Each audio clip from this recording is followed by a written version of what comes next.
మిత్రులారా, ఈనాడు ఈ కార్యక్రమం తీసుకుంటున్నప్పుడు చాలా మంది చాలా రకాలుగా మాట్లాడుతున్నారు. కాంగ్రెస్ పార్టీ ముఖ్యమంత్రి పిసిసి అధ్యక్షుడు ఎన్టీఆర్ గారి విగ్రహాన్ని ఏ విధంగా ఆవిష్కరిస్తారు, లేదా ఎన్టీఆర్ గారి ఆంధ్రప్రదేశ్ హైదరాబాద్ నగరం నడిపట్టున ఎన్టీఆర్ విగ్రహాన్ని పెడతారా అని కొంతమంది మాట్లాడుతున్నారు. ఈ రోజు నేను స్పష్టంగా ఒక మాట చెప్పదలుచుకున్నా. కులాలకు, మతాలకు, ప్రాంతాలకు, భాషలకు అతీతంగా ఈ దేశం గర్వించదగ్గ నాయకుడు ఎన్టీఆర్.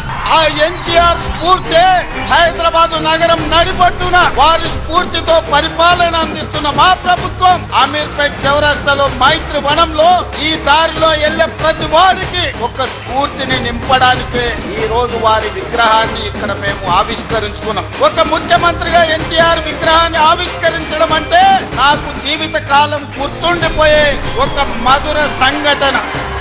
ఎవరు ఏమనుకున్నా, ఎవరు ఎలాంటి విమర్శలు చేసినా నేను జడవదలుచుకోలేదు. నేను చెప్పదలుచుకున్నా, జై ఎన్టీఆర్. ధన్యవాదాలు మిత్రులారా.